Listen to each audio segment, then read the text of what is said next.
All right, folks. Today I'm going to be doing a little bit of a walkthrough through the developer studio in Homegames, which is the single biggest new feature, new thing that I've added to this in the last couple of years. So essentially, if you watch the first demo video that I did, or if you have any familiarity with this stuff, these are all games that you can play in your browser. Hangman, Hot Potato, Vegas Trail, blah, blah, blah. Browse games. You can see more games, all this stuff. Pretty regular.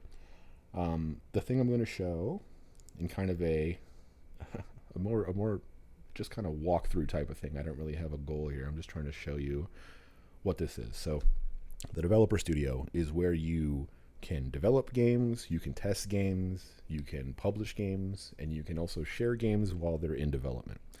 So you go to the studio. This is all, I don't have an account yet. I'm just kind of poking around. I'm just here. Go to buttons, and I can click buttons and test this little game here in the browser with all of the code that actually makes it run right here. Similar to the view source kind of publicly viewable experiment type of thing, this just lets you poke around, make changes to the code, and run it right here. The big thing is, before all of this stuff was forced to run on the Node server, the Home Games Core web server, for multiplayer games, and that was kind of the main design of all of this stuff from the beginning. But today, this all can optionally run in the user's browser. So that's what this is doing now. That's how it's so fast. It's not talking to a server or doing anything like that. My phone has buzzed 6 times in my pocket in the last... Okay, all right. We're all good. Everything's fine there. I'm not going to edit this. This is all just actual real life. I'm also in my garage. It's like 90 degrees right now, and I'm actively moist, so I'm just trying to get through this. Anyway, click me, reset, very simple things, but for people who don't have any familiarity with either JavaScript or this specific framework or system or anything, I think this is a pretty good way to kind of poke around and just see what's going on here before you maybe go further into the development process. So speaking of that, I'm going to sign in. I'm probably going to have to blur this or something like that. Oh man. Stop this. All right.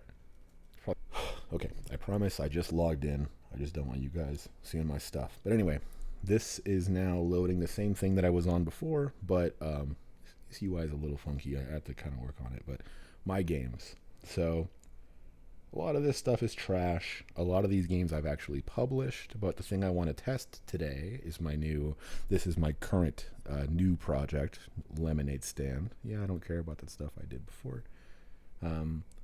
So similar to any other game, or any other kind of template or whatever that's there, this is just a real game that I can run in my browser. Loading assets. Don't want to show too much of this stuff because that's not really the point of this. I'm trying to work on more of an iterative process as I release this Lemonade Stand game because I think it has some pretty cool potential. But anyway, burping. But anyway, yeah, so this is Lemonade Stand. This is a game I'm working on. Like I said, I've been working on games, obviously, for a long time, even before this studio, before LLMs existed, before whatever, and I would just kind of write games in Vim. Today, I really just use this studio for everything. The big kind of new feature here is that there's all this version control actually within the development studio. So if you go back and watch an old video demo of the publishing process, I would require you to publish this stuff to GitHub, which would then be in a public repo that I can pull, get the code on the home game side, and run it in a server that you can connect to. Today, this stuff is all a self-hosted Git service that I run on the back end of Home Games, and you get kind of free version control as a result because it's just making commits. Every save to the game is a commit that goes in your history. You can also pull these games, locally with the Git CLI or whatever you use for version, for that stuff in real life or whatever you're used to. But you can also just do that all in this browser. So let's see, what am I going to do? I'm going to publish this initial version of Lemonade Stand. My daughter has really had fun with the kind of pre-asset version of Lemonade Stand. So basically I'm adding all of these drawings and stuff that I'm doing to make all of this make sense, but she likes it just with like colored spheres and shapes and stuff like that. So I'm going to find the last version I had with that. Been making a ton of updates. Nope, not this one. Older. Let's see, I just want one with like standard balls. There we go, standard balls. So this is like a kind of busted early version of Lemonade Stand that I've been working on. I can also full screen it, so if I really wanted to kind of get in here and experiment and let myself get immersed, I guess I could. So yeah, like I said, this is running in my browser. That means there's no multiplayer, but I have not taken that core concept away from Homegames. All the multiplayer stuff is still here. It's just an option. So when I say get share link here, what this does is it takes this code and it actually spawns a Homegames core server running this same exact class that's right here.